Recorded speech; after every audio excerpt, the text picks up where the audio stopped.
Então, bom dia a todos que aqui vieram nesta manhã de domingo, aos que estão nas suas casas. Desejo a todos muitas bênçãos, muitas alegrias, muito amor nesta manhã. Nós vamos então conversar um pouquinho no dia de hoje sobre o diálogo com Nicodemos.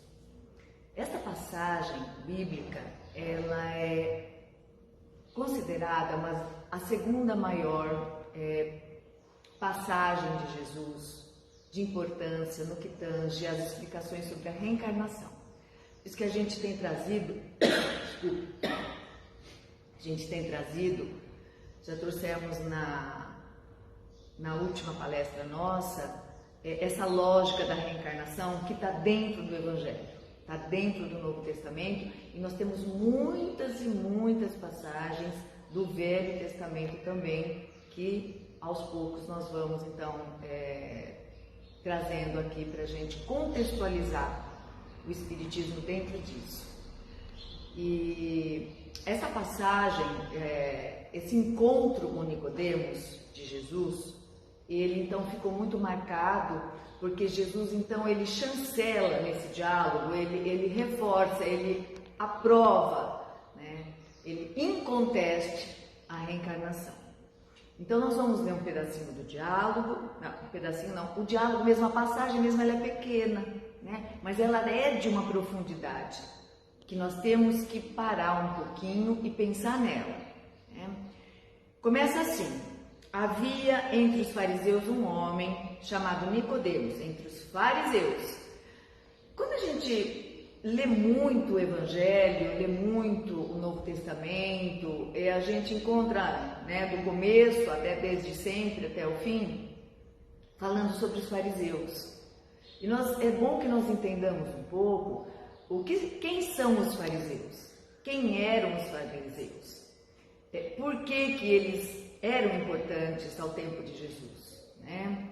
E a importância deles, inclusive, na condenação, na crucificação de Jesus, né? E nós vamos falar um pouquinho, então, quem eram esses fariseus da época. E Nicodemos era um fariseu, né? Que é considerado o príncipe dos judeus. Mas Nicodemos, sendo um príncipe dos judeus, fazendo parte da alta casta farisaica, né? Fazendo parte do grupo dos sumos sacerdotes, nós vamos explicar mais para frente essa hierarquia dentro do farisaísmo. Ele procura Jesus à noite. E nós já, na primeira linha, né, da história, a gente já para pensar um pouquinho, por que é que Nicodemos procurou Jesus à noite. Então, vamos parar aí para pensar. Nicodemos procurou Jesus à noite porque ele não queria ser visto. Ele temia ser visto com Jesus, com o Mestre, porque ele era uma autoridade farisaica. E Jesus já não vinha sendo bem visto no movimento da sinagoga, no movimento farisaico. Jesus, então, não pertencia a nenhuma casta, alguma casta importante da descendência de Arão, que eram considerados à época as castas mais importantes. Jesus era filho de José e Maria. José, como todos nós sabemos, seu pai era um carpinteiro. Então, e Jesus seguiu o seu ofício durante um bom tempo. Jesus ajudou o seu pai na carpintaria durante um tempo, antes de começar o seu messianato. Então, vamos voltar. Então, Nicodemos, sendo um sumo sacerdote da casta farisaica, ele temia ser visto com Jesus, e ele procurou Jesus à noite, na calada da noite. E lhe perguntou: Rabi. Então ele já se dirige a Jesus num chamamento, né, importante. Rabi, bem sabemos que és mestre, porque Rabi do grego significa mestre. E Rabone, como Maria Madalena o chamava carinhosamente, é mestrezinho, né? Maria Madalena só se dirige a Jesus, Rabone, né? Mestrezinho. Quando Jesus aparece para Maria Madalena depois de sua morte, ela exclama e diz, Rabone, meu mestrezinho. E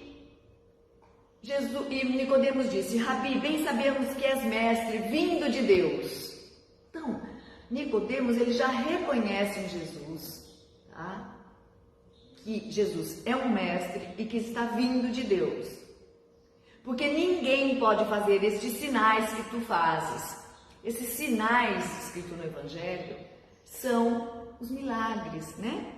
Os chamados milagres de Jesus, as curas. E nós sabemos que tu fazes se Deus está contigo.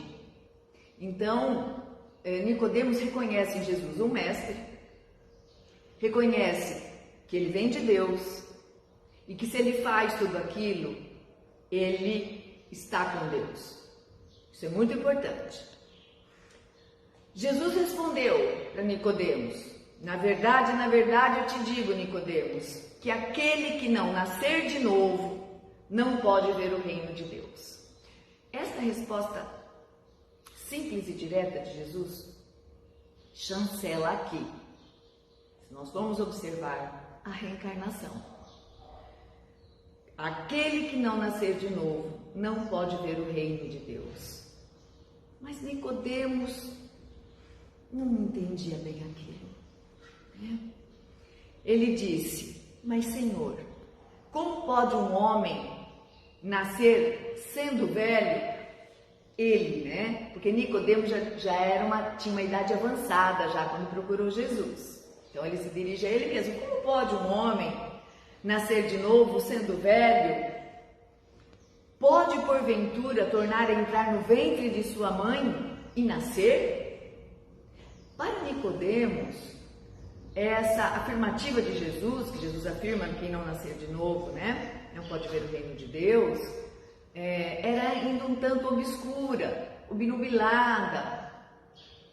Nós sabemos que os judeus acreditavam na vida após a morte, entretanto não sabiam como isso se dava.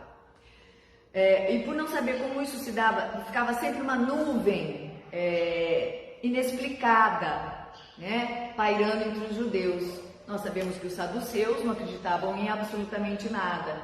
E as demais tribos, porque eram tribos na época, né, uns acreditavam, porém sempre obnubilados, sempre não sabiam como isso se dava de fato. Tanto que atribuíram a esse fenômeno, né, modo de dizer, o nome de ressurreição, só vindo depois, então, ser traduzido e interpretado corretamente como reencarnação.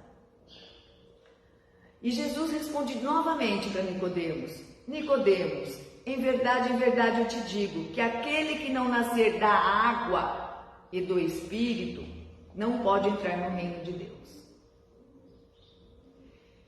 No Evangelho segundo o Espiritismo, há uma explicação, tá, do que significa nascer da água e nascer do Espírito. E por isso que eu sempre trago o contexto da história da época em que Jesus viveu, para nós entendermos isso. Senão, o que vai acontecer? Remete esse nascer da água à história do batismo, como muitos têm interpretado. Mas não foi isso que Jesus quis dizer. Primeiro, porque na época de Jesus e Nicodemos ali, o batismo não era uma prática entre os judeus, nem era uma prática entre ninguém. A prática ritualística, vamos dizer, de renascimento, que substituiria o batismo, era a circuncisão na época, e não o batismo. Então Jesus não responderia para Nicodemos algo que não era interessante para Nicodemos. Nicodemos não estava preocupado com o batismo, não era uma prática social e nem religiosa da época, né? O batismo, ele começa com João o Batista e eu não quero que não confundam com João o Evangelista. Nós temos 2 João importantes, né, na história e na vida de Jesus. O João Batista e o João Evangelista. Mas esta passagem vai nos remeter a João o Batista, né, que às margens do Rio Jordão, então, batiza Jesus, mas como um ritual profetizado já antes, né, no Velho Testamento, virá o Messias e será batizado por ele. E João o Batista diz: quem precisa se renascer das águas, e esse renascimento não é porque a criança nasceu, e não é porque vai te livrar do pecado original. Não existe pecado original. Nós temos que começar a pensar mais sobre isso. Quando João, o Batista, batizou Jesus às margens do Jordão, no ato daquela água do rio, e com algumas pessoas em torno observando o fenômeno, o ato, naquele momento uma voz do alto ecoa claramente, porque todos ouviram, isso foi anotado pelos evangelistas, né? Este é o meu filho bem amado. Assim como aquela voz do Monte Tabor, lembra? Na transfiguração, quando desce fica tudo escuro e os 3 evangelistas se ajoelham no chão porque não aguentaram a claridade, aquilo ficou obscuro, e aquela voz maravilhosa surge: este é o meu filho bem amado, né? De novo essa voz, lá no ato de João Batista, né? No ato daquela, vamos dizer, daquele ato de amor de João Batista por Jesus. Então acontece esse batismo, entre aspas. E quando João Batista fala, é preciso que ele renasça, esse renascimento é o abandono do homem velho para renascer um homem novo. Para renascer um homem novo, é esse o significado. É abandonarmos as nossas velhas carcaças, nosso velho modus operandi de ser há milênios, para que nascêssemos um homem novo. Era isso, né? E nesse episódio de João Batista também eu quero lembrar que João Batista disse: é preciso que eu me diminua para que ele cresça. Tanto que quando Jesus se aproxima, João fica muito emocionado e diz: Senhor, ele se abaixa e se coloca em posição de submissão a Jesus para que ele fosse o batizado. Jesus não. Então vamos deixar claro que Jesus nunca foi batizado. Desculpe, Jesus nunca batizou nada e nem ninguém. Jesus foi batizado, deixou-se que a profecia se concretizasse. E ele então permite que João Batista cumpra a profecia. Mas Jesus nunca batizou ninguém. Isso não era uma prática, certo? E João Batista, quando diz: é preciso que eu me diminua para que ele cresça, João já estava antevendo que em breve ele morreria para que Jesus crescesse. Como vocês sabem, todo mundo sabe, João Batista foi degolado, né? Foi pedida a sua cabeça. Dei toda, não vou falar aqui, não estou para falar sobre João Batista hoje aqui, mas posso trazer toda a história que envolve até a morte de João Batista, né? Quando ele está na prisão, ele pede para os mensageiros, não existia carta na época, pede para os mensageiros irem até Jesus e perguntarem a Jesus: Jesus, tu és o Messias que esteve comigo? E Jesus responde o que para os mensageiros? Não vá e diga a João nada de mim, veja o que eu faço. E naqueles dias, Jesus curou um leproso, levantou mortos, entre aspas, fez andar paralíticos e fez as suas curas e os seus milagres. E os mensageiros voltam, e a prisão era muito alta, João estava lá na masmorra, lá em cima, alta, e os mensageiros gritaram para João Batista: João, ele é o Messias esperado. Mas ventava muito aquela noite, e João não conseguiu ouvir a resposta que esperava. Mas nesse momento, adentra no calabouço os degoladores, porque existia esse cargo lá, degoladores, e colocaram sua cabeça no cepo e o degolaram com uma passada só, né? E levaram sua cabeça numa bandeja de prata, né? Para Herodes e a turma toda lá e a sua esposa, né? Que havia pedido a cabeça de João Batista. Tem toda uma história por trás disso. E aí se cumpre então o que João disse: é preciso que eu me diminua para que ele cresça. Então está consagrada aí então a história da água, do batismo de João. E quando Jesus disse: aquele não nascer da água e do Espírito, água era um elemento químico conhecido pelos judeus, pelos fariseus, por toda Israel. Eles não existia ciência na época. O que eles estudavam é que tudo vinha da água. Então a terra, o ventre, a água, o nascimento das coisas eram por meio da água. Então se eu jogasse água, nascia, né? Se eu aguasse, nascia. Lavasse a roupa na água, purificasse qualquer coisa na água. Então tudo era elemento água naquela época. Então Jesus usou corretamente o termo água, porque dizer que não nascer da água é não nascer da carne também, da matéria. Por quê? Porque tudo naquela época era falado água. Mas água significava tudo para eles, inclusive matéria, inclusive carne, terra. Então Jesus responde para Nicodemos: aquele que não nascer da água, da carne, do ventre de sua mãe e do Espírito, não pode entrar no reino de Deus. Por quê? O que é nascido ele complementa: o que é nascido da carne é carne, o que é nascido do Espírito é Espírito. Então, veja, isso ficou claro. Não tem mais por que a gente ficar com dúvida da palavra água, remeter isso a batismo, não é? Água é isso, significava aquela matéria. Isso está na tradução do grego direto pelo Haroldo Dutra no Novo Testamento. Porque quem registra foi João. E olha, veja só, João, o evangelista, dedica o capítulo 3 inteiro para falar do diálogo de Jesus com Nicodemos, versículos de 1 a 6.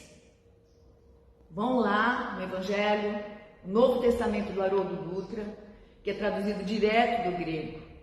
Haroldo explica bem isso. Então, veja a importância desse diálogo, né? Porque João que anotou essa passagem, dedica 6 versículos para trabalhar esse diálogo, né? E aí eu quero passar bem rapidinho um pouquinho porque nós estamos falando desse diálogo com Nicodemos. Por que Nicodemos era o sumo sacerdote? Eu vou falar bem rápido. Para chegar a ser um sumo sacerdote em Israel, as crianças desde os 6 anos, os pais já mandavam para a sinagoga.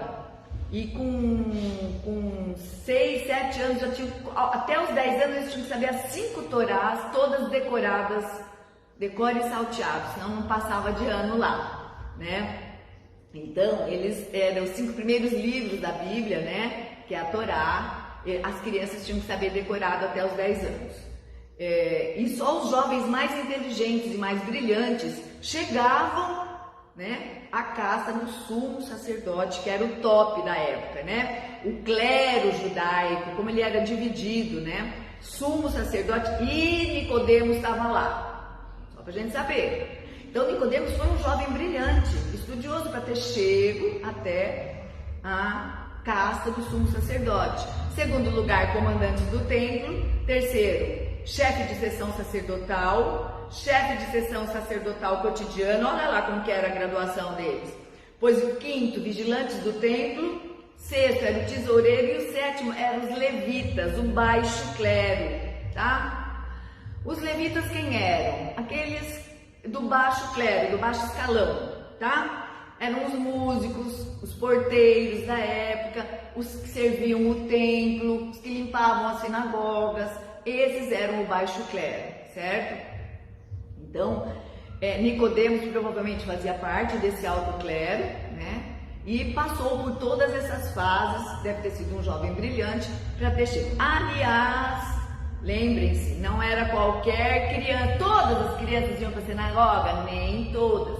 As que tinham descendência de Arão. Jesus não se sabe se frequentou a sinagoga até fez esse percurso. Não existe os historiadores não conseguem afirmar isso, mas sabe-se que ele esteve na sinagoga por mais de uma vez, né? Inclusive falando magnificamente aos 12 anos, que ali já começou a deixar então os sumos sacerdotes de boca aberta, né? Boquiabertos, de ver um menino de 12 anos, né? Um adolescente, um pré-adolescente com a desenvoltura, né? Só lembrando, gente, só para a gente lembrar mais um pouquinho de João Batista, que eu estudei esses dias a vida de João Batista todinho. João Batista, vocês sabem que era primo, né, de Jesus, e ele nasceu 6 meses antes, mais ou menos, né? Tudo é mais ou menos para os historiadores, porque não se sabe exatamente, né? O tempo lá era outro, mas em torno de 6 meses de diferença. E lembra aquele episódio que Maria foi visitar Marta e sua prima, que é mãe de João, e depois as duas primas estavam conversando efusivamente e as crianças desaparecem, somem da frente delas, elas ficam desesperadas, né? E vão onde estão as crianças depois de um tempo, né? E estava na beira assim do precipício, aquele sol lá nascendo, um de 3 anos e meio e outro de 3, o pirralhinho. Só que um estava ajoelhado, João o Batista, e Jesus com 3 anos, pirralhinho, em pé. E os dois estavam ali, e Jesus em pé. E Maria e Marta correm com cuidado, porque as crianças poderiam cair no precipício. E Maria pega então Jesus pequenininho e fala: mas meu filho, por que você nos causa tanta preocupação a mim e a seu pai? E o que Jesus responde? Pequenininho, com 3 aninhos, minha mãe, né? Essa é que ele chamava de mãe ainda. Depois, quando ele fica adulto, ele se dirige a Maria como mulher, porque era o chamamento de mulheres adultas da época. Estou cuidando das coisas de meu pai. Então, aquelas cenas, Jesus em pezinho com 3 aninhos, e João ajoelhadinho, 3 anos e meio, era a cena de alguém que já estava ali, um capitão do exército e o seu súdito, tratando das coisas de Deus, né? Eu achei tão lindo isso, meu Deus, que significativo, né? Então, nós já vamos seguindo para o fim, não há mais dúvidas, né? Essa resposta dada por Jesus a Nicodemos, então ela chancela a questão da reencarnação, quem não nascer de novo, quem não entrar no ventre de sua mãe, não é? E não nascer de novo. A questão da água e a questão do Espírito fica claro também quando a gente estuda melhor o Evangelho de João, né? Quem não nascer da água, a gente já sabe que a água era um elemento que era para tudo, inclusive para a carne, para a matéria, então já sabemos disso. E Jesus, ele não teria remetido, quando ele falou água, ao batismo, porque não era interessante para Nicodemos essa conversa. Não era uma prática social nem religiosa da época, né? A prática, como eu já falei, era a circuncisão. Então, por que Jesus remeteria a isso? Não era interessante para Nicodemos, nem Jesus teria esse interesse, né? Então, e Nicodemos era muito letrado, né? Conhecia a lei de Moisés à risca e os ensinos farisaicos. era membro do Sinédrio e qualquer assunto que não fosse interessante para ele não, vamos dizer assim, poderia não ter respeitado tanto mais o mestre. Então, tem a sabedoria de Jesus nessas respostas. Tem muita sabedoria, né? Então, distorcer esse diálogo de Jesus com Nicodemos, atribuindo-lhe uma simples apologia ao batismo, é um verdadeiro insulto à nossa inteligência, né? Isso está em João 3:1-12, tá? Ele descreve bastante isso. Então, eu trouxe aqui hoje, nosso estudo sobre o diálogo de Jesus com Nicodemos, a importância desse encontro, né? Essa é para a doutrina espírita um diálogo claro sobre a reencarnação e que não se sabe o que aconteceu com Nicodemos após esse encontro, né? Os historiadores não trazem como foi a vida de Nicodemos após esse encontro com Jesus, mas sabemos como Jesus deu continuidade a tudo isso, né? E trouxemos então um pouquinho da historinha para complementar, melhorada sobre João o Batista, para entender esse momento do batismo, para não haver essa confusão entre quando se fala da água, tá bom? Lembrando que Jesus nunca batizou ninguém. Jesus foi batizado, inclusive ele se recusa a batizar João quando João se coloca em posição de submissão ao Senhor, né? Não. Eu vim aqui para que a profecia se concretize, eu vim para ser batizado. Então Jesus foi batizado e nunca batizou ninguém.